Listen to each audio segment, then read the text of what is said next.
ആകാശവാണി മൻ കി ബാത്ത് അഥവാ മനസ്സ് പറയുന്നത് എന്ന പരിപാടിയിൽ ഇന്ന് രാവിലെ 11 മണിക്ക് പ്രധാനമന്ത്രി ശ്രീ നരേന്ദ്രമോദി രാജ്യത്തെ ജനങ്ങളോട് സംസാരിച്ചതിന്റെ മലയാള പരിഭാഷ ഇപ്പോൾ കേൾക്കാം.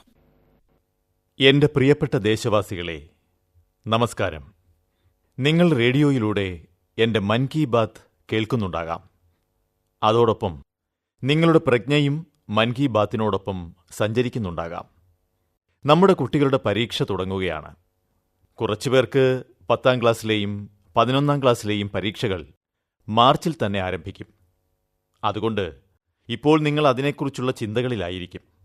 ഞാനും നിങ്ങളുടെ പരീക്ഷകൾക്ക് വേണ്ടിയുള്ള ഒരുക്കങ്ങളിൽ നിങ്ങളോടൊപ്പം ചേർന്ന് നിൽക്കാൻ ആഗ്രഹിക്കുന്നു. നിങ്ങൾക്ക് നിങ്ങളുടെ കുട്ടികളുടെ പരീക്ഷയെക്കുറിച്ച് എത്രമാത്രം കരുതലുണ്ടോ, അത്രമാത്രം എനിക്കുമുണ്ട് കരുതൽ. എന്നാൽ നമ്മൾ ഈ പരീക്ഷകളോടുള്ള സമീപനത്തിൽ മാറ്റം വരുത്തിയാൽ ആശങ്കകൾ കുറഞ്ഞിരിക്കും. ഞാൻ എൻ്റെ കഴിഞ്ഞ മൻ കി ബാത്തിൽ പറഞ്ഞിട്ടുണ്ടായിരുന്നല്ലോ, നരേന്ദ്രമോദി ആപ്പ് എന്ന മെയിലിൽ നിങ്ങളുടെ അനുഭവങ്ങളും നിർദ്ദേശങ്ങളും എനിക്ക് അയച്ചു തരണമെന്ന്. എനിക്കേറെ സന്തോഷം നൽകിയ കാര്യം, തങ്ങളുടെ ജോലിയിൽ മികച്ച വിജയങ്ങൾ നേടിയിട്ടുള്ള അധ്യാപകരും വിദ്യാർത്ഥികളും മാതാപിതാക്കളും സമൂഹത്തിലെ ചില ബുദ്ധിജീവികളും ഒരുപാട് കാര്യങ്ങൾ എനിക്ക് എഴുതി അയച്ചു തന്നിട്ടുണ്ട്. എന്നെ സ്പർശിച്ച 2 കാര്യങ്ങളുണ്ട്. ആദ്യത്തേത്, വിഷയത്തെ നല്ലതുപോലെ ഗ്രഹിച്ചു തന്നെയാണ് അവർ കത്തയച്ചിട്ടുള്ളത്. രണ്ടാമത്തെ കാര്യം, ഓരോ വിഷയത്തെക്കുറിച്ചും 1000 മടങ്ങ് വിവരങ്ങളാണ് കിട്ടിയത്. എന്നാൽ നമ്മളിൽ അധികം പേരും പരീക്ഷയെ സ്കൂളിൻ്റെ ചുറ്റുപാടുകളിലോ വീടുകളിലോ അല്ലെങ്കിൽ വിദ്യാർത്ഥികളിലോ മാത്രമായി ഒതുക്കാൻ ശ്രമിക്കുന്നു. എൻ്റെ ആപ്പിലെ വിലാസങ്ങളിൽ വന്ന നിർദ്ദേശങ്ങളിൽ നിന്നും എനിക്ക് മനസ്സിലാക്കാൻ കഴിഞ്ഞത്, ഇത് ഇന്ത്യ മഹാരാജ്യത്തിലെ മുഴുവൻ വിദ്യാർത്ഥികൾക്കിടയിലും ചർച്ച ചെയ്യപ്പെടേണ്ട വിഷയമാണെന്നാണ്. ഇന്നത്തെ മൻ കി ബാത്തിൽ ഞാൻ പ്രത്യേകിച്ചും കുട്ടികളുടെ മാതാപിതാക്കളോടും പരീക്ഷ എഴുതാൻ പോകുന്ന വിദ്യാർത്ഥികളോടും കുറച്ച് കാര്യങ്ങൾ പറയാൻ ആഗ്രഹിക്കുന്നു. എന്തൊക്കെയാണ് ഞാൻ കേട്ടത്? എന്തൊക്കെയാണ് ഞാൻ പഠിച്ചത്? എന്തൊക്കെയാണ് എനിക്ക് പറഞ്ഞു തന്നിട്ടുള്ളത്? അതിൻ്റെ വെളിച്ചത്തിൽ കുറച്ച് കാര്യങ്ങൾ ഞാൻ പറയട്ടെ. എനിക്ക് സ്വകീയമായി തോന്നുന്ന ചില ആശയങ്ങൾ കൂടി ഇതോടൊപ്പം ചേർത്ത് വയ്ക്കാൻ ഞാൻ ആഗ്രഹിക്കുന്നു. ഏതെല്ലാം വിദ്യാർത്ഥികൾക്കാണ് പരീക്ഷകളുള്ളത്, അവർക്കെല്ലാം തന്നെ എൻ്റെ ഈ 25-30 മിനിറ്റ് നേരത്തെ വാക്കുകൾ വളരെയധികം പ്രയോജനം ചെയ്യും എന്നാണ് എൻ്റെ ഉറച്ച വിശ്വാസം. എൻ്റെ പ്രിയപ്പെട്ട വിദ്യാർത്ഥി സുഹൃത്തുക്കളെ, ഒരു വസ്തുത ഞാൻ പറയട്ടെ. അതിനു മുന്നോടിയായി എൻ്റെ ഇന്നത്തെ മൻ കി ബാത്തിൻ്റെ തുടക്കം ലോകപ്രശസ്തനായ ഓപ്പണിംഗ് ബാറ്റ്സ്മാൻ സച്ചിൻ തെണ്ടുൽക്കറോടൊപ്പമാകാം. ജീവിത വിജയത്തിൻ്റെ കൊടുമുടികളെ കീഴടക്കാൻ എന്തെല്ലാം കാര്യങ്ങളാണ് അദ്ദേഹത്തെ തുണച്ചത്. ആ അനുഭവങ്ങളൊക്കെയും നിങ്ങളുടെ ജീവിതത്തിലും പ്രാവർത്തികമാക്കാൻ കഴിയും. ഭാരതത്തിലെ യുവജനങ്ങളുടെ ആരാധനാപാത്രമായ സച്ചിൻ തെണ്ടുൽക്കർ അയച്ച ഒരു സന്ദേശം ഞാൻ നിങ്ങളെ കേൾപ്പിക്കാം. നമസ്കാരം, ഞാൻ സച്ചിൻ തെണ്ടുൽക്കറാണ് സംസാരിക്കുന്നത്. എനിക്കറിയാം, പരീക്ഷകൾ തുടങ്ങാൻ ഇനി ദിവസങ്ങൾ മാത്രം. നിങ്ങളിൽ ഒരുപാട് പേർ പരീക്ഷാ പേടിയിലുമാണ്. എന്നാൽ നിങ്ങൾക്ക് പ്രതീക്ഷകൾ ഉണർത്തുന്ന സന്ദേശമാണ് ഞാൻ നൽകാൻ പോകുന്നത്. നിങ്ങളുടെ മാതാപിതാക്കളും അധ്യാപകരും മറ്റു കുടുംബാംഗങ്ങളും പ്രിയപ്പെട്ട കൂട്ടുകാരുമൊക്കെ നിങ്ങൾ എവിടെ പോയാലും ചോദിക്കും, പരീക്ഷാ തയ്യാറെടുപ്പുകൾ എവിടം വരെയായി എന്ന്, എത്ര ശതമാനം മാർക്ക് ലഭിക്കാൻ സാധ്യതയുണ്ടെന്ന്. എന്നാൽ എനിക്ക് നിങ്ങളോട് പറയാനുള്ളത്, നിങ്ങൾ സ്വയം തന്നെ നിങ്ങളുടെ ഒരു ലക്ഷ്യം മനസ്സിൽ സ്ഥിരപ്പെടുത്തി വയ്ക്കുക. മറ്റാരുടെയും പ്രതീക്ഷയ്ക്കോ സമ്മർദ്ദത്തിനോ വഴങ്ങി നിങ്ങൾ നിങ്ങളുടെ കണക്കുകൂട്ടലുകൾ ചിട്ടപ്പെടുത്താതിരിക്കുക. നിങ്ങൾ നിശ്ചയമായും അശ്രാന്ത പരിശ്രമം ചെയ്യുക തന്നെ വേണം. അതോടൊപ്പം യാഥാർത്ഥ്യബോധത്തോടുകൂടി നേടിയെടുക്കാവുന്ന മാർക്കിനെപ്പറ്റി ബോധ്യവും ഉണ്ടായിരിക്കണം. അതായിരിക്കണം നിങ്ങൾ നിങ്ങളുടെ മനസ്സിൽ ഉറപ്പിക്കേണ്ടത്. മനസ്സിൽ ഉറപ്പിച്ച ലക്ഷ്യം നേടുവാനായി നന്നായി പരിശ്രമിച്ചാലും, ഞാൻ ക്രിക്കറ്റ് കളിക്കുന്ന സമയത്ത് എന്നെക്കുറിച്ച് മറ്റുള്ളവർ ഒരുപാട് പ്രതീക്ഷകൾ പുലർത്തിയിരുന്നു. കഴിഞ്ഞ 24 വർഷത്തിനുള്ളിൽ ഒരുപാട് വിഷമ മുഹൂർത്തങ്ങൾ എൻ്റെ ജീവിതത്തിലുണ്ടായിട്ടുണ്ട്. അതുപോലെ അനേകം സുരഭില നിമിഷങ്ങളും. എന്നാൽ ജനങ്ങളുടെ പ്രതീക്ഷകൾ എല്ലായ്പ്പോഴും എന്നോടൊപ്പം ഉണ്ടായിരുന്നു. അത് വികസിച്ചുകൊണ്ടുമിരുന്നു. കാലം കടന്നു പോകുന്നതനുസരിച്ച് പ്രതീക്ഷകൾ വളർന്നുകൊണ്ടേയിരുന്നു. അതുകൊണ്ട് തന്നെ ഇക്കാര്യത്തിൽ ഒരു തീരുമാനമുണ്ടാക്കേണ്ടത് എൻ്റെ ആവശ്യമായിരുന്നു. ഞാൻ ഒരു കാര്യം തീർച്ചപ്പെടുത്തി, ഇനിമേലിൽ ഞാൻ എന്നിൽ സ്വയം പ്രതീക്ഷയർപ്പിക്കും. എൻ്റെ ലക്ഷ്യം ഞാൻ തന്നെ ചിട്ടപ്പെടുത്തും. ഒരുപക്ഷേ ഞാൻ എൻ്റെ ലക്ഷ്യം സ്വയം ചിട്ടപ്പെടുത്തിയാൽ തീർച്ചയായും എനിക്ക് രാജ്യത്തിനു വേണ്ടി എന്തെങ്കിലുമൊക്കെ നേട്ടങ്ങൾ കൈവരിക്കാൻ കഴിയുമെന്ന് ഉറപ്പായി. അതുകൊണ്ടുതന്നെ ഞാൻ എപ്പോഴും മനസ്സിൽ ചിട്ടപ്പെടുത്തിയിട്ടുള്ള ലക്ഷ്യത്തിനു വേണ്ടിയാണ് പരിശ്രമിച്ചിട്ടുണ്ടായിരുന്നത്. എന്റെ മുഴുവൻ ശ്രദ്ധയും ക്രിക്കറ്റിലും ബോളിന്മേലുമാണ്. അങ്ങനെ മെല്ലെ മെല്ലെ ഞാൻ എന്റെ ലക്ഷ്യം നേടിയെടുത്തു. അതുകൊണ്ട് എനിക്ക് നിങ്ങളോട് പറയാനുള്ളത്, നിങ്ങളുടെ ചിന്തകൾ എപ്പോഴും പോസിറ്റീവായിരിക്കണം. അനുകൂല ചിന്തകളുടെ ഫലവും അനുകൂലം തന്നെയായിരിക്കും. അതിനാൽ നിങ്ങൾ ഒരനുകൂലിയായിരിക്കുക. ദൈവം നിങ്ങൾക്ക് അനുകൂലമായ ഫലം നൽകും. ഇക്കാര്യത്തിൽ എനിക്ക് പൂർണ്ണ വിശ്വാസമുണ്ട്. ഞാൻ നിങ്ങൾക്ക് എന്റെ പരീക്ഷാ ആശംസകൾ അറിയിക്കുവാൻ ആഗ്രഹിക്കുന്നു. നിങ്ങൾക്കെല്ലാവർക്കും നല്ലത് വരട്ടെ. യാതൊരു പേടിയും മാനസിക സമ്മർദ്ദവും കൂടാതെ പരീക്ഷ എഴുതിയാലും എന്നിട്ട് നല്ല ഫലം നേടിയാലും ഗുഡ് ലക്ക്. സുഹൃത്തുക്കളെ, നോക്കൂ, സച്ചിൻ തെണ്ടുൽക്കർജി എന്താണ് പറഞ്ഞിരിക്കുന്നതെന്ന്. പ്രതീക്ഷയാകുന്ന ഭാരത്തിനടിയിൽപ്പെട്ട് അമർന്നു പോകാതിരിക്കുവിൻ.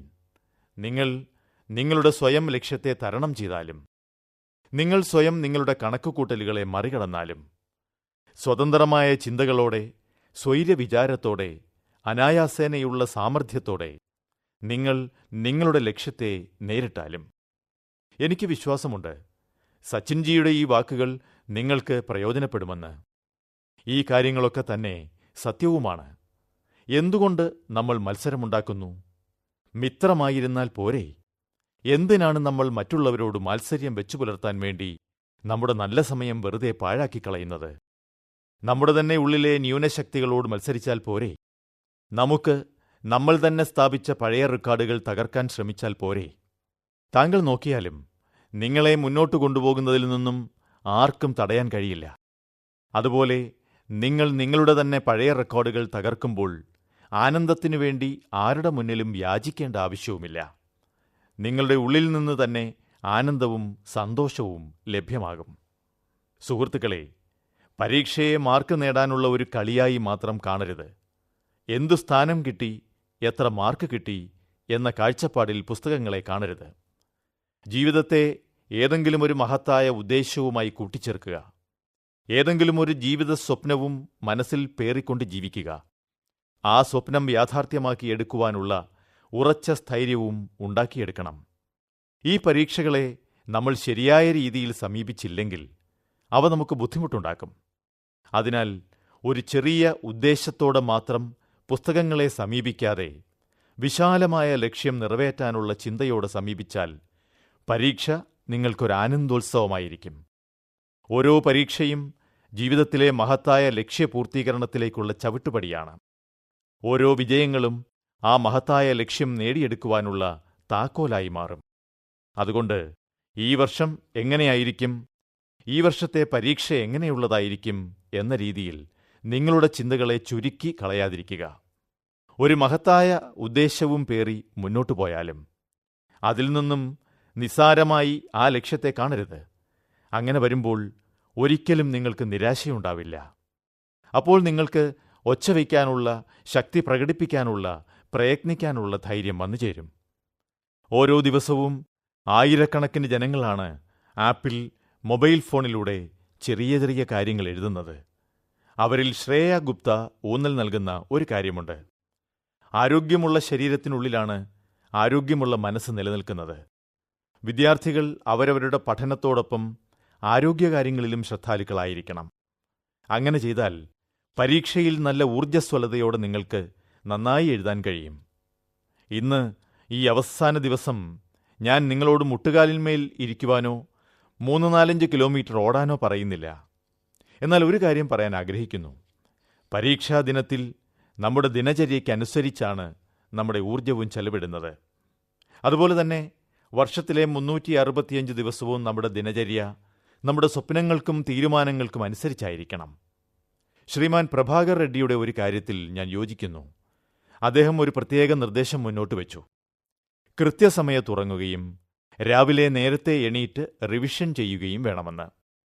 പരീക്ഷാ കേന്ദ്രത്തിൽ ഹാൾ ടിക്കറ്റും അതുപോലെ മറ്റു പരീക്ഷാ സാമഗ്രികളുമായി പരീക്ഷ ആരംഭിക്കുന്നതിന് വളരെ മുൻപ് തന്നെ എത്തിച്ചേരേണ്ടതാണ്. ഈ കാര്യങ്ങൾ പ്രഭാകർ റെഡ്ഡി പറഞ്ഞതാണ്. ഒരുപക്ഷേ ഞാൻ ഇക്കാര്യങ്ങൾ പറയാൻ ധൈര്യം കാണിക്കുകയില്ല.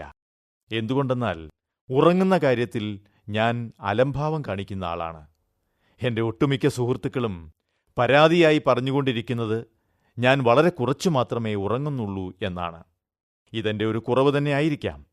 ഞാനും ഈ കുറവ് പരിഹരിക്കാനുള്ള പരിശ്രമത്തിലാണ്. എന്നാൽ ഞാൻ ഒരു കാര്യത്തോട് പൂർണ്ണമായും യോജിക്കുന്നു. നമ്മൾ ഉറങ്ങാൻ നിശ്ചയിച്ചിട്ടുള്ള സമയത്ത് ലഭിക്കുന്ന ഗാഠനിദ്ര വളരെ പ്രധാനപ്പെട്ടതാണ്. അതുപോലെ തന്നെ നിങ്ങളുടെ ദിനചര്യയിലെ മറ്റു പ്രവൃത്തികളും സംഭവങ്ങളും ഈ ഗാഠനിദ്രയോളം പ്രാധാന്യമർഹിക്കുന്നു. ഞാനൊരു വിധത്തിൽ ഭാഗ്യവാനാണ്. എനിക്കുറക്കം കുറവാണ്. എന്നാൽ കിട്ടുന്ന ഉറക്കം സുഖനിദ്രയുമാണ്. അതുകൊണ്ടുതന്നെ എന്റെ പ്രവൃത്തികളെല്ലാം ഭംഗിയായി നടക്കുന്നുമുണ്ട്. എന്നാൽ ചില ആളുകളുടെ സ്വഭാവം എന്തെന്നാൽ ഉറങ്ങുന്നതിന് മുൻപ് ഏറെ നേരം ടെലിഫോണിൽ സംസാരിച്ചുകൊണ്ടേയിരിക്കുന്നു. അങ്ങനെയുള്ളവർക്ക് എങ്ങനെയാണ് ശരിയായ ഉറക്കം കിട്ടുന്നത്? ഇപ്പോൾ ഞാൻ ഉറക്കത്തിന്റെ കാര്യം സംസാരിക്കുമ്പോൾ ഒരിക്കലും ചിന്തിക്കരുത് ഞാൻ പരീക്ഷയ്ക്ക് വേണ്ടിയുള്ള ഉറക്കത്തെപ്പറ്റി പറയുകയാണെന്ന്. ഒരിക്കലും തെറ്റിദ്ധരിക്കുകയുമരുത്. പരീക്ഷാസമയം നന്നായി ഉറങ്ങുവാൻ പറയുന്നതിന് കാരണം ടെൻഷനില്ലാത്ത മനസ്സോടെ പരീക്ഷ എഴുതാൻ പോയാൽ നന്നായി പരീക്ഷ എഴുതാൻ കഴിയും. അല്ലാതെ നിങ്ങളെപ്പോഴും ഉറങ്ങിക്കൊണ്ടിരിക്കണം എന്നല്ല ഞാൻ ഉദ്ദേശിച്ചത്. ഒരിക്കലും അപ്രകാരമായിരിക്കുകയുമരുത്. എന്തെന്നാൽ പരീക്ഷയിൽ മാർക്ക് കുറഞ്ഞു പോകുമ്പോൾ അമ്മ ചോദിക്കും, മോനെ എന്തുകൊണ്ടാണ് ഇത്രയും മാർക്ക് കുറഞ്ഞു പോയതെന്ന്. അപ്പോൾ പറഞ്ഞേക്കരുത്, മോദിജി ഉറങ്ങാൻ പറഞ്ഞു, അതനുസരിച്ച് ഞാൻ നന്നായി ഉറങ്ങിയിട്ടുണ്ടായിരുന്നു. അങ്ങനെയൊന്നും ചെയ്യത്തില്ലല്ലോ. എനിക്ക് പൂർണ്ണ വിശ്വാസമുണ്ട് അങ്ങനെയൊന്നും ചെയ്യുകയില്ല എന്ന്. നേട്ടങ്ങളുടെ ആധാരശില ഉറപ്പിക്കുവാനുള്ള ഒരു വലിയ കാരണം തന്നെയാണ് ജീവിതത്തിൽ അച്ചടക്കം പാലിക്കൽ. ഒരു ഉറപ്പുള്ള അസ്ഥിവാരം അച്ചടക്കത്തിൽ നിന്നാണ് ഉരുത്തിരിയുന്നത്. ഏതാണോ അസംഘടിതമായിട്ടുള്ളത് അത് അച്ചടക്കമില്ലായ്മയാണ്. രാവിലെ ചെയ്യുവാനുള്ള ജോലി വൈകുന്നേരം ചെയ്യുന്നു. ഉച്ചയ്ക്ക് ചെയ്യുവാനുള്ള ജോലി വൈകുന്നേരം ചെയ്യുന്നു. അവർക്ക് തോന്നുന്നത് ഇപ്രകാരമായിരിക്കും: ജോലി പൂർത്തിയായി, എന്നാൽ ഒരുപാട് ഊർജം പാഴായി. ഓരോ നിമിഷവും ടെൻഷനായിരിക്കും. നമ്മുടെ ശരീരത്തിൽ ഒരു പകുതി ഭാഗം മറുപകുതി ഭാഗത്തിന് എന്തെങ്കിലും ബുദ്ധിമുട്ടുണ്ടാക്കുമ്പോൾ ശരീരം സ്വാഭാവികമായി പ്രവർത്തിക്കാൻ കഴിയാത്തതാകും. അതുമാത്രവുമല്ല, നമ്മുടെ ദിനചര്യ തന്നെ താറുമാറാകും. അതുകൊണ്ട് ഒരു കാര്യത്തെയും നിസ്സാരമായി കാണരുത്. നോക്കൂ, നിങ്ങൾ എന്തെങ്കിലും തീരുമാനം എടുത്തു വച്ചിട്ടുണ്ടെങ്കിൽ അതുമായി നീക്കുപോക്ക് ചെയ്യുന്ന സ്വഭാവത്തിന് ഒരിക്കലും അടിമയാകരുത്. തീരുമാനിക്കുക, ചെയ്ത് കാണിച്ചു കൊടുക്കുക. സുഹൃത്തുക്കളെ, ഞാൻ വിദ്യാർത്ഥികൾ പരീക്ഷയ്ക്ക് പോകുന്നത് കണ്ടിട്ടുള്ളതാണ്. രണ്ടു കൂട്ടരുണ്ട്. ആദ്യത്തേത് എന്തു വായിച്ചു, എന്തു പഠിച്ചു, എന്തു വിഷയങ്ങളിലാണ് നല്ല സാമർഥ്യം, ഈ വക കാര്യങ്ങളിൽ ശ്രദ്ധാലുക്കളാണ്. രണ്ടാമത്തെ കൂട്ടർ ഏതെല്ലാം ചോദ്യങ്ങൾ വരുമെന്നോ, എങ്ങനെയെല്ലാമുള്ള ചോദ്യങ്ങൾ ഉണ്ടാകുമെന്നോ, ചെയ്യാൻ കഴിയുന്നതാണെന്നോ ചെയ്യാൻ കഴിയാത്തതാണെന്നോ, ഭാരം കുറഞ്ഞതാണെന്നോ ഭാരം കൂടിയതാണെന്നോ ഒന്നിനെപ്പറ്റിയും ഒരു പിടിയുമില്ലാത്തവരാണ്. ഇപ്രകാരമുള്ള രണ്ട് വിഭാഗം കുട്ടികളെ നിങ്ങൾക്ക് കാണാൻ കഴിയും. ഏതു കുട്ടികളാണ് എപ്രകാരമുള്ള പേപ്പർ വരുന്നതെന്ന് ടെൻഷനിലിരിക്കുന്നത്, അവരുടെ റിസൾട്ടിലും ഫലം പ്രതികൂലമായിരിക്കും. എൻ്റെ കയ്യിൽ എന്തുമുണ്ട് എന്ന വിശ്വാസത്തിൽ പോകുന്നവർ എന്തുതന്നെ സംഭവിച്ചാലും അതിനെ നേരിടുന്നു. ഈ വിഷയത്തെപ്പറ്റി എന്നെക്കാളും നന്നായി ആരെങ്കിലും പറയുകയാണെങ്കിൽ അത് ചതുരംഗക്കളിയിൽ മാസ്റ്ററായ അതുല്യ അന്താരാഷ്ട്ര ചെസ് കളിക്കാരൻ വിശ്വനാഥ് ആനന്ദ് തന്നെയായിരിക്കും. ഈ ലോകത്തിലുള്ള മിടുമിടുക്കന്മാരായിട്ടുള്ള ചതുരംഗക്കളിക്കാരിൽ വിജയാധിപത്യം നേടിക്കൊണ്ടിരിക്കുന്ന ഇന്ത്യയുടെ ചാമ്പ്യൻ വിശ്വനാഥൻ ആനന്ദ് തന്റെ അനുഭവം ഇപ്പോൾ പറയുന്നതായിരിക്കും. വന്നാലും ഈ പരീക്ഷയിൽ ജയതന്ത്രങ്ങൾ മെനയുവാനുള്ള രീതി നിങ്ങൾ വിശ്വനാഥൻ ആനന്ദിൽ നിന്ന് പഠിച്ചെടുത്താലും. ഹലോ, ഇത് വിശ്വനാഥൻ ആനന്ദാണ്.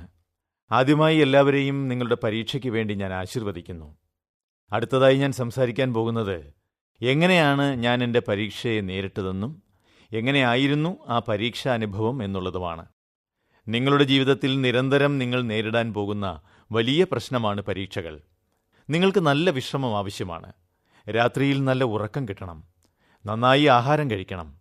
ഒരിക്കലും വിശന്നിരിക്കരുത്. ഏറ്റവും പ്രധാനപ്പെട്ട ഒരു കാര്യം, എപ്പോഴും ശാന്തരായിരിക്കുക. ചതുരംഗക്കളി പോലെയാണ് പരീക്ഷയും. നിങ്ങൾ കളിക്കുമ്പോൾ നിങ്ങൾക്കറിയില്ല ഏത് കരുവാണ് പ്രത്യക്ഷപ്പെടുന്നതെന്ന്.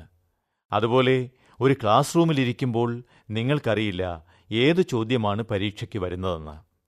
നിങ്ങൾ ശാന്തരായിരുന്നാൽ, നിങ്ങൾ നന്നായി വിശ്രമിച്ചിട്ടുണ്ടെങ്കിൽ, സുഖമായി ഉറങ്ങിയിട്ടുണ്ടെങ്കിൽ, അപ്പോൾ നിങ്ങൾക്ക് കാണാൻ കഴിയും നിങ്ങളുടെ തലച്ചോറിലെ കോശങ്ങൾ ശരിയായ ഉത്തരത്തെ ശരിയായ നിമിഷത്തിൽ ഓർത്തെടുത്തു വയ്ക്കുന്നത്.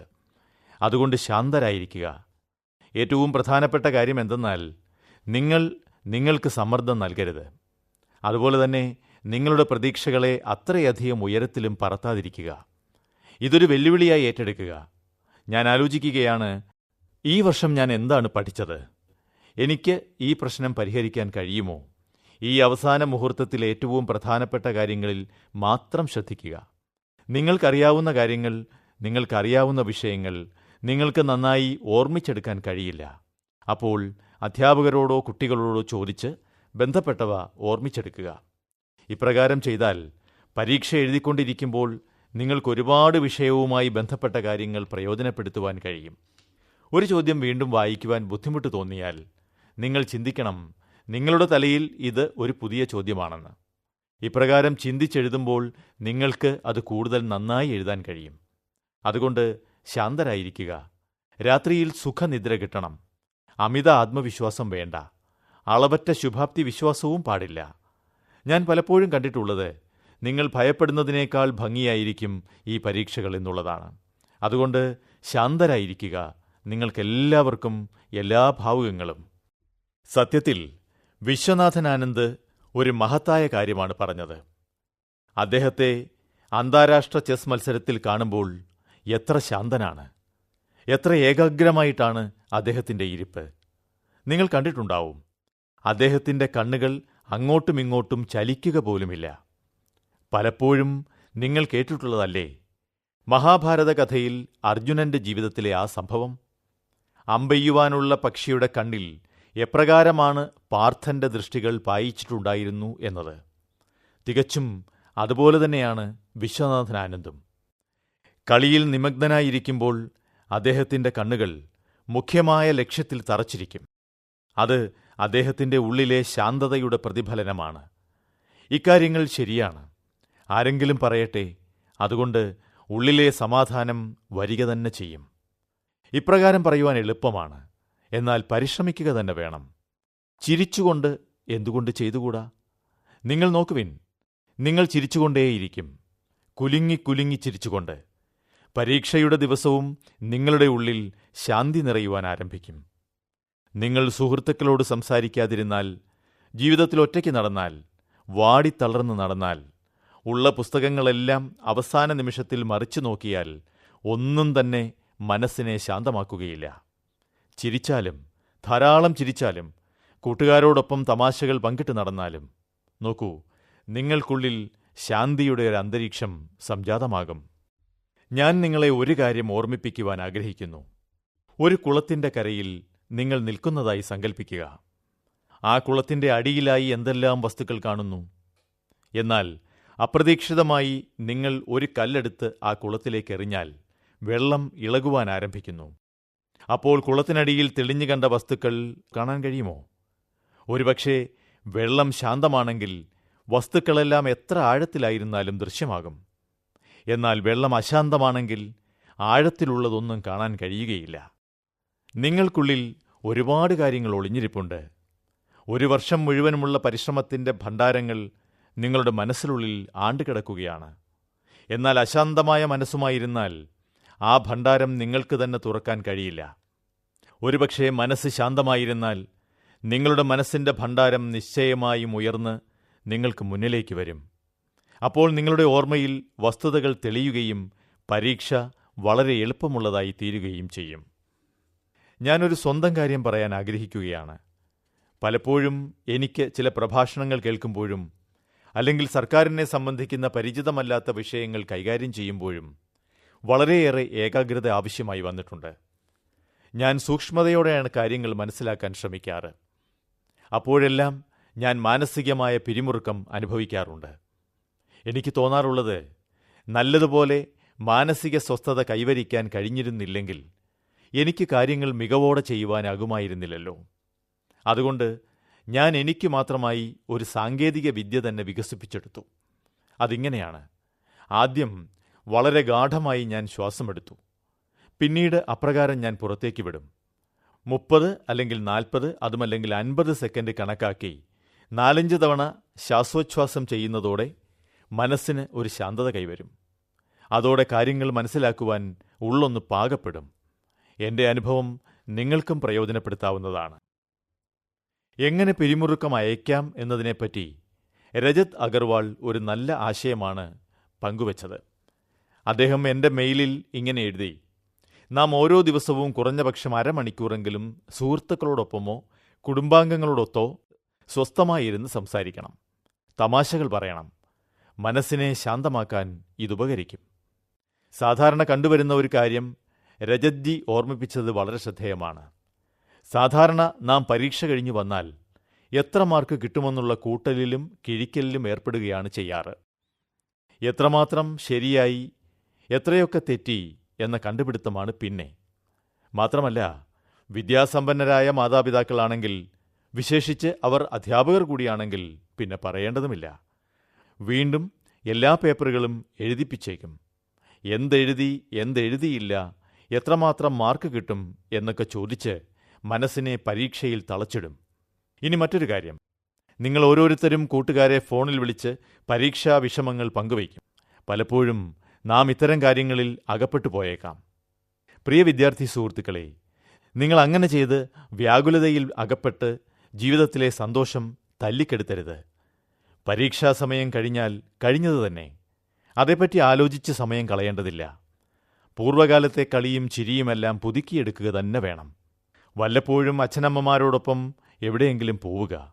അവിടുത്തെ മനോജ്ഞ ദൃശ്യങ്ങളും അനുഭവങ്ങളും മനസ്സിൽ കരുതുക. തീർച്ചയായും അരമണിക്കൂറെങ്കിലും വ്യാകുലതകളും ആകുലതകളും ദൂരെ മാറ്റിവെച്ച് മനസ്സിനെ സ്വസ്ഥമാക്കണമെന്ന് രഞ്ജിത് ജി ഓർമ്മപ്പെടുത്തിയത് ഞാൻ നിങ്ങളോടും പങ്കുവയ്ക്കുകയാണ്. പ്രിയ വിദ്യാർത്ഥി സുഹൃത്തുക്കളെ, ഞാൻ നിങ്ങളോട് മനസ്സിനെ ശാന്തമാക്കാനുള്ള ഉപാധികളാണ് ഓർമ്മപ്പെടുത്തുന്നത്. പരീക്ഷ എഴുതുന്നതിന് മുൻപ് തന്നെ ഒരു വ്യക്തി നിങ്ങൾക്കായി എനിക്ക് അയച്ചു തന്ന സന്ദേശത്തെ ഞാൻ പരിചയപ്പെടുത്താം. അദ്ദേഹം അടിസ്ഥാനപരമായി അധ്യാപകനാണ് എന്നതിലുപരി സാംസ്കാരിക വിദ്യാഭ്യാസ വിചക്ഷണൻ കൂടിയാണ്. തുളസീദാസിന്റെ രാമചരിതമാനസത്തെ സമകാലിക ജീവിതാവസ്ഥയുമായി താതാത്മ്യപ്പെടുത്തി ഭാരതത്തിനകത്തും പുറത്തും പ്രസരിപ്പിക്കാനുള്ള പരിശ്രമങ്ങളിൽ ഏർപ്പെട്ടുകൊണ്ടിരിക്കുകയാണ് അദ്ദേഹം. നമ്മുടെ സാംസ്കാരിക പ്രവാഹത്തിൽ ഊന്നി നിന്നുകൊണ്ട് പൂജ്യ മുരാരി ബാപ്പു വിദ്യാർത്ഥികൾക്കായി അയച്ചു തന്നിട്ടുള്ള ചില ശ്രേഷ്ഠമായ ആശയബിന്ദുക്കൾ ഞാൻ നിങ്ങളുമായി പങ്കുവയ്ക്കാൻ ആഗ്രഹിക്കുന്നു. മുരാരി ബാപ്പു നിങ്ങളോട് പറയുകയാണ്: പരീക്ഷാ സമയത്ത് മനസ്സിൽ യാതൊരുവിധ ഭാരവുമില്ലാതെ ഭൗതികമായി തെളിമയോടെ ഏകാഗ്രമായ മനസ്സോടെ വേണം പരീക്ഷയ്ക്കിരിക്കാൻ. അത്തരമൊരവസ്ഥ ആദ്യമേ പരിശീലിച്ചെടുക്കുകയാണ് വേണ്ടത്. എൻ്റെ അനുഭവത്തിൻ്റെ വെളിച്ചത്തിൽ പറഞ്ഞാൽ, നിലവിലുള്ള അവസ്ഥയെ യഥാവിധി സ്വീകരിച്ചാൽ തന്നെ നമുക്ക് ശാന്തിയും സന്തോഷവും അനുഭവപ്പെടും. പരീക്ഷയ്ക്ക് യഥാവിധി തയ്യാറെടുത്ത് സന്തോഷത്തോടും മുന്നൊരുക്കത്തോടും മുന്നോട്ടു പോകുമ്പോഴേക്കും നാം ആശിച്ച സഫലത കൈവരും. പരാജയഭീതി വേണ്ട. മാത്രവുമല്ല, വിജയം നേടുമെന്ന അഭിമാനവും മനസ്സിൽ ഉദിക്കട്ടെ. ഞാനൊരു ചൊല്ല് നിങ്ങളെ ഓർമ്മിപ്പിച്ച് നിങ്ങൾക്ക് ഭാവുകങ്ങൾ നേരുകയാണ്. ഒഴിവ് കഴിവ് പറഞ്ഞ് ആർക്കും ഈ ലോകത്ത് വിജയിക്കാനാവില്ല. ഈ ലോകം പരിശ്രമികൾക്കുള്ളതാണ്. അവരെ വിജയം തേടിയെത്തും. നമ്മുടെ ആദരണീയനായ പ്രധാനമന്ത്രി നരേന്ദ്രമോദിയുടെ മൻ കി ബാത് പരിപാടിയെ ഞാൻ അങ്ങേയറ്റം പ്രശംസിക്കുന്നു. നിങ്ങളേവർക്കും നന്മകൾ നേരുന്നു. നന്ദി. ഇത്ര വളരെ നല്ല സന്ദേശമയച്ച പൂജ്യ മുരാരി ബാപ്പുവിനോട് ഞാൻ കടപ്പെട്ടിരിക്കുന്നു. പ്രിയ വിദ്യാർത്ഥി സുഹൃത്തുക്കളെ, ഞാൻ നിങ്ങളോട് ഇന്ന് മറ്റൊരു കാര്യം കൂടി പറയാൻ ആഗ്രഹിക്കുകയാണ്. ഇപ്രാവശ്യം ഓരോരുത്തരും തങ്ങളുടെ അനുഭവം പങ്കുവച്ചതിൽ നിന്ന് മനസ്സിലാക്കുന്നത് അവയിലെല്ലാം തന്നെ യോഗയെപ്പറ്റിയുള്ള ചർച്ചകൾ അനിവാര്യം എന്നാണ്. വളരെ സന്തോഷകരമായൊരു വസ്തുത, ഇക്കാലത്ത് ലോകം മുഴുവൻ ഒന്നിച്ചത് യോഗയ്ക്ക് വേണ്ടിയാണ്.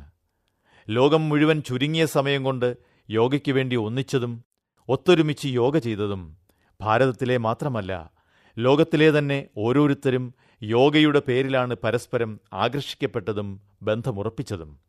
നമുക്കതിൽ അഭിമാനിക്കാം. നോക്കൂ, എത്രമാത്രം പേരാണ് മൊബൈൽ ആപ്പ് വഴി ബന്ധപ്പെട്ടത്.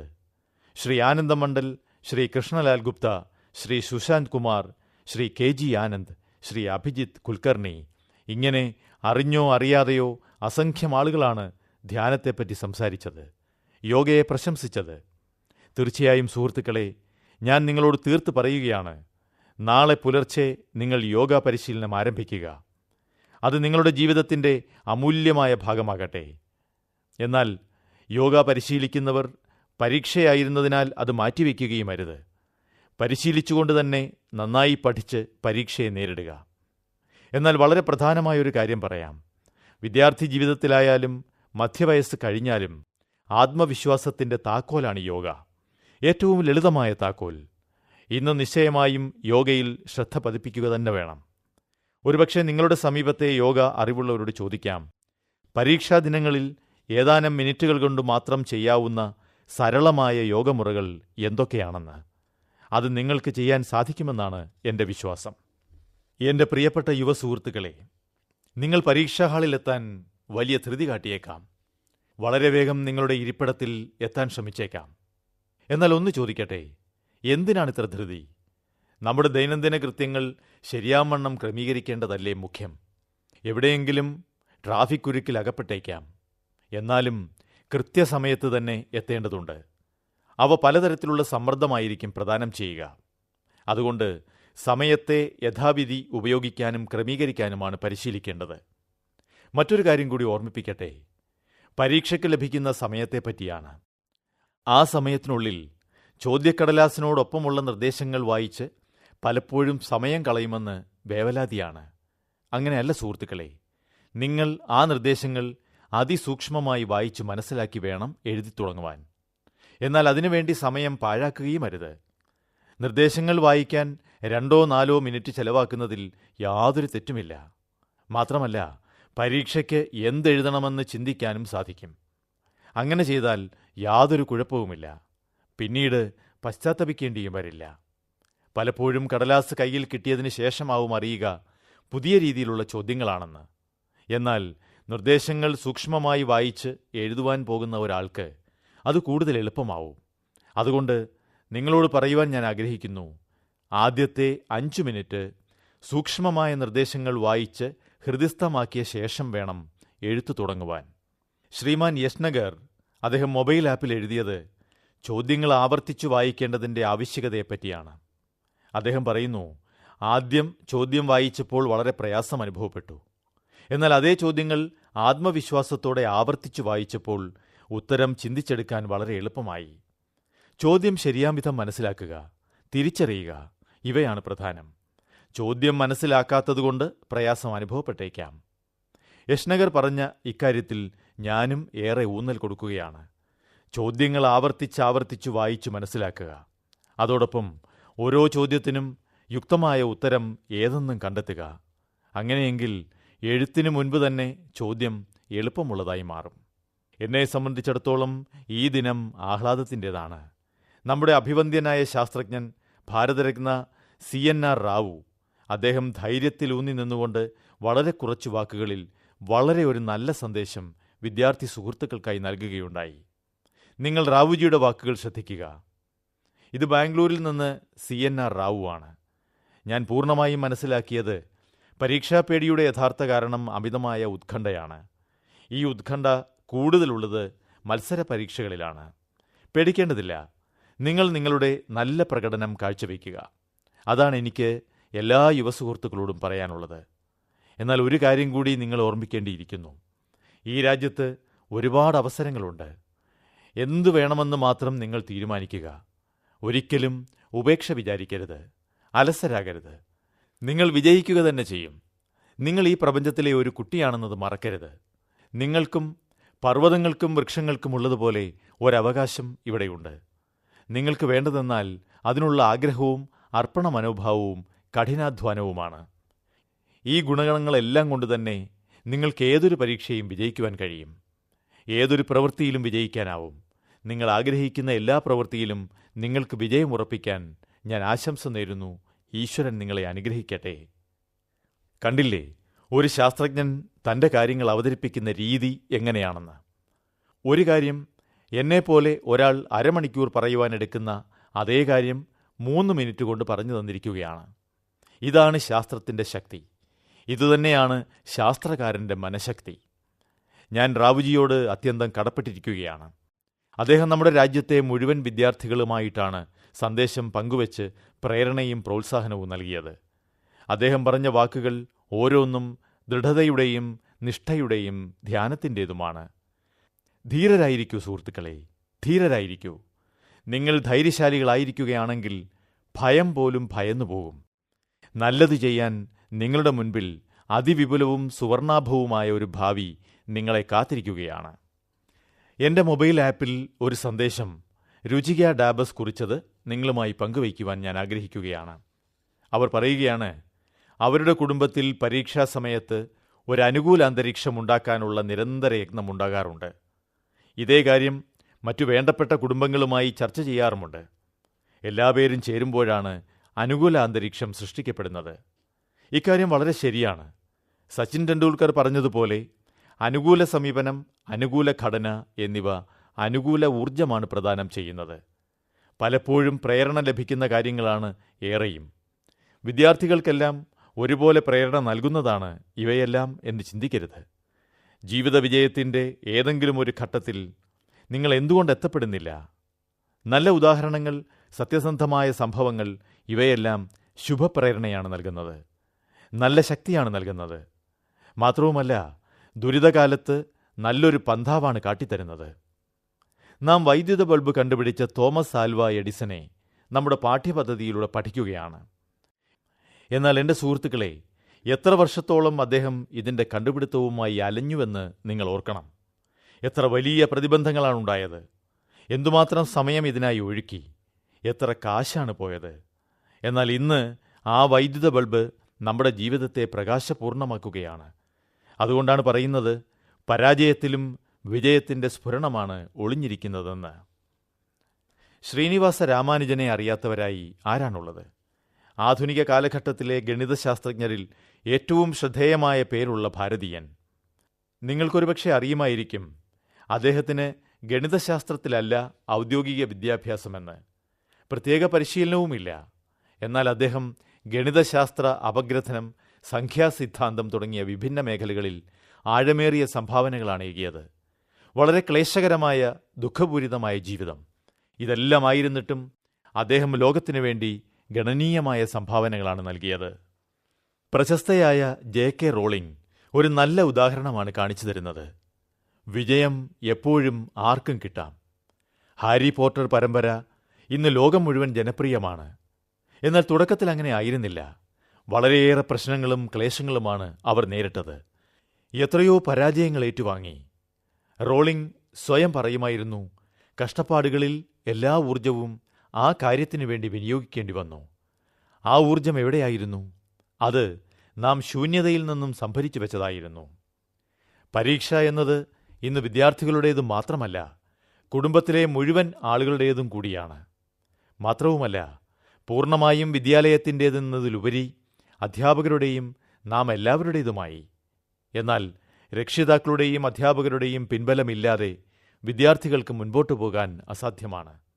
അതുകൊണ്ട് അധ്യാപകരും രക്ഷിതാക്കളും മാത്രമല്ല, മുതിർന്ന വിദ്യാർത്ഥികൾ പോലും ഒരേ മനസ്സോടെ ഒരു പറ്റമായി ചിന്തിച്ചുറപ്പിച്ചിട്ടുള്ള പ്രവർത്തന പദ്ധതിയിലൂടെയാണ് പരീക്ഷ എളുപ്പമായി മാറുന്നത്.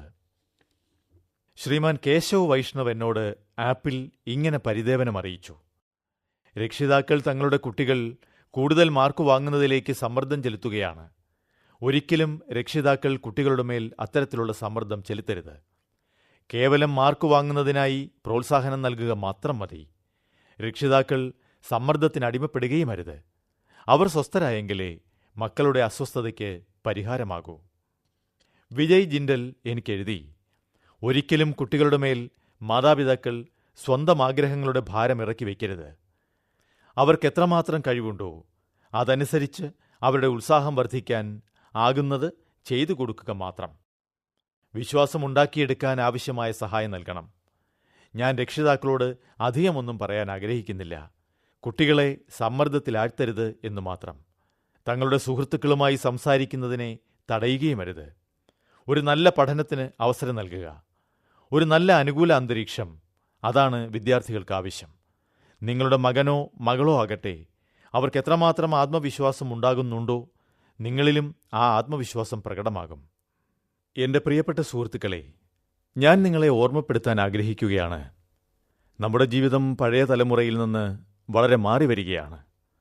ഓരോ നിമിഷവും പുതിയ ആശയാവിഷ്കാരം, പുതിയ സാങ്കേതിക വിദ്യ, ഒപ്പം ശാസ്ത്രം അതിൻ്റെ ഊടും പാവും നിറപ്പകിട്ടാർന്ന രൂപഭാവങ്ങളോടെ മുന്നോട്ടു പോവുകയാണ്. നമുക്കതിൻ്റെ ഗതിക്ക് മുന്നിൽ പകച്ചു നിൽക്കാനാവില്ല. നമ്മളും ആ ഗതിക്കൊപ്പം ചേരുവാൻ ആണ് ഇഷ്ടപ്പെടുന്നത്. നമ്മളും ശാസ്ത്രത്തിൻ്റെ ഗതിക്കൊപ്പം തന്നെ മുന്നോട്ടു പോകണം. ഞാൻ ഇക്കാര്യം പറയാൻ കാരണം, സുഹൃത്തുക്കളെ, ഇന്ന് ദേശീയ ശാസ്ത്ര ദിനമാണ്.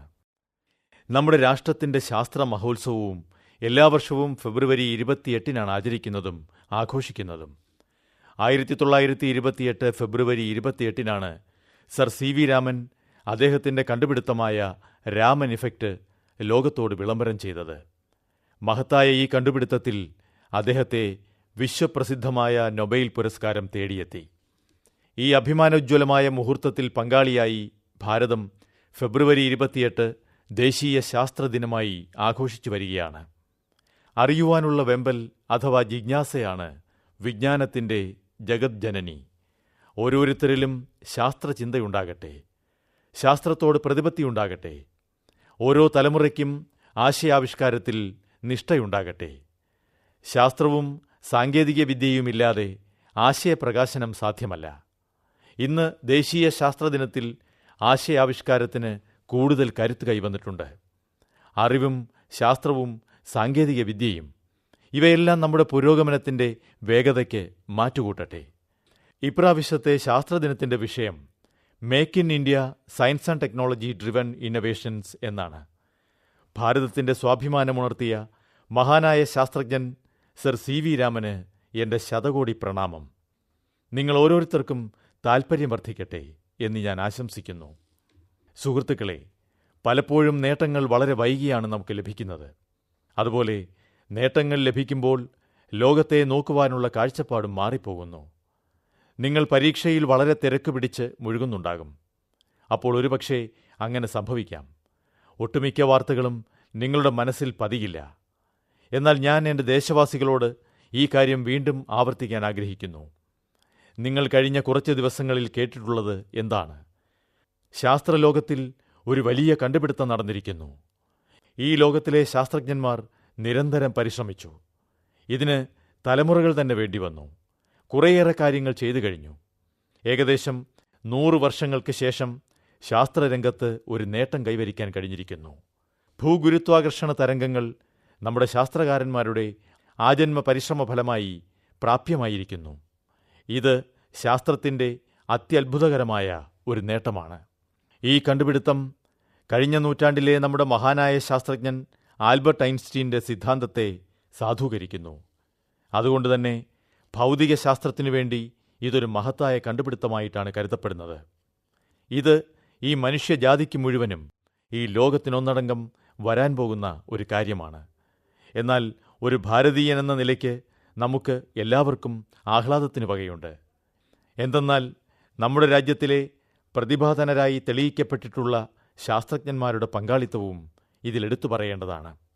അവരുടെ സംഭാവനകൾ മഹത്തരമാണ്. ഞാനും ആ ശാസ്ത്രജ്ഞന്മാരെ ഹൃദയത്തിൻ്റെ ഭാഷയിൽ അഭിനന്ദിക്കാൻ ആഗ്രഹിക്കുന്നു. ഭാവിയിലും ഈ കണ്ടുപിടുത്തത്തെ മുന്നോട്ട് കൊണ്ടുപോകുന്നതിൽ നമ്മുടെ ശാസ്ത്രജ്ഞന്മാർ പരിശ്രമിച്ചുകൊണ്ടേയിരിക്കും. അന്താരാഷ്ട്ര തലത്തിൽ നടക്കുന്ന ഈ പരിശ്രമത്തിൽ ഭാരതവും ഒരു പങ്കാളിയായിത്തീരും. മാത്രമല്ല, എൻ്റെ ദേശവാസികളെ, കഴിഞ്ഞ ദിവസങ്ങളിൽ ഒരു മഹത്തായ തീരുമാനം എടുക്കപ്പെട്ടു കഴിഞ്ഞു. ഈ കണ്ടുപിടുത്തത്തിൽ കൂടുതൽ വിജയം നേടിയെടുക്കുന്നതിനു വേണ്ടി laser interferometer gravitational wave observatory ഭാരതത്തിൽ സ്ഥാപിക്കാനുള്ള തീരുമാനം ഭാരത സർക്കാർ എടുത്തു കഴിഞ്ഞു. ശാസ്ത്രരംഗത്ത് തുടക്കം കുറിക്കുന്ന ഈ പദ്ധതി തീർച്ചയായും ഇന്ത്യയുടെ സാങ്കേതിക മികവിൻ്റെ മഹത്തായ അഭിമാനമാണ്. ഞാൻ ഒരിക്കൽ കൂടി ഇന്ത്യയിലെ ശാസ്ത്രജ്ഞന്മാരെ അഭിനന്ദിക്കുന്നു. അവർക്ക് ശുഭാശംസകൾ. എൻ്റെ പ്രിയപ്പെട്ട ദേശവാസികളെ, ഞാൻ നിങ്ങളോട് ഒരു മൊബൈൽ നമ്പർ കുറിച്ചെടുക്കുവാൻ അഭ്യർത്ഥിക്കുകയാണ്. നാളെ മുതൽ നിങ്ങൾക്ക് മിസ് കോൾ ചെയ്ത് ഈ നമ്പറിൽ നിന്ന് എൻ്റെ മൻ കി ബാത്ത് കേൾക്കുവാനാകും. മാത്രവുമല്ല, നിങ്ങൾക്ക് സ്വന്തം മാതൃഭാഷയിൽ തന്നെ കേൾക്കുവാനാകുമെന്ന സന്തോഷവാർത്ത കൂടി ഞാൻ അറിയിക്കട്ടെ. മിസ് കോൾ ചെയ്യുവാനുള്ള നമ്പർ ഇതാണ്: 8190881908. ഞാൻ ഒരിക്കൽ കൂടി പറയാം: 8190881908. പ്രിയ വിദ്യാർത്ഥി സുഹൃത്തുക്കളെ, നിങ്ങളുടെ പരീക്ഷ തുടങ്ങിക്കൊണ്ടിരിക്കുകയാണ്. നാളെ എനിക്കും പരീക്ഷയാണ്. 125 കോടി ദേശവാസികളാണ് എന്റെ പരീക്ഷ നടത്തുന്നത്. മനസ്സിലായില്ലേ സുഹൃത്തുക്കളെ? നാളെ ബജറ്റാണ്. ഫെബ്രുവരി 29 ലീപ്പ് ഇയറാണ്. എന്നാലും അതെ, നിങ്ങൾ കണ്ടിട്ടുണ്ടാകും, എന്നെ കേട്ടിട്ടുണ്ടാകും, ഞാൻ എത്രമാത്രം സ്വസ്ഥനാണെന്ന്. ഞാൻ ഏറെ ആത്മവിശ്വാസത്തോടെ നിങ്ങളെ സമീപിക്കുകയാണ്. നാളെ എന്റെ പരീക്ഷ, മറ്റന്നാൾ നിങ്ങളുടെ പരീക്ഷയും തുടങ്ങും. നമ്മളെല്ലാവരും സഫലരെങ്കിൽ നമ്മുടെ ദേശവും സഫലമായിരിക്കും. നാം എന്തു നേടുമോ അത് നമ്മുടെ ദേശത്തിന്റെ നേട്ടമാകും. പ്രിയ സുഹൃത്തുക്കളെ, നിങ്ങൾക്ക് വളരെയേറെ നന്മ നേരുന്നു. നേട്ടത്തിന്റെയും കോട്ടത്തിന്റെയും സംഘർഷത്തിൽ നിന്ന് മുക്തമായി സ്വച്ഛന്ത മനസ്സോടെ മുന്നോട്ടു പോവുക, മുന്നോട്ട് കുതിക്കുക. നിങ്ങൾക്കേവർക്കും എന്റെ നന്ദി. മൻ കി ബാത്ത് അഥവാ മനസ്സ് പറയുന്നത് എന്ന പരിപാടിയിൽ ഇന്ന് രാവിലെ 11 മണിക്ക് പ്രധാനമന്ത്രി ശ്രീ നരേന്ദ്രമോദി രാജ്യത്തെ ജനങ്ങളോട് സംസാരിച്ചതിന്റെ മലയാള പരിഭാഷയാണ് ഇതുവരെ കേട്ടത്.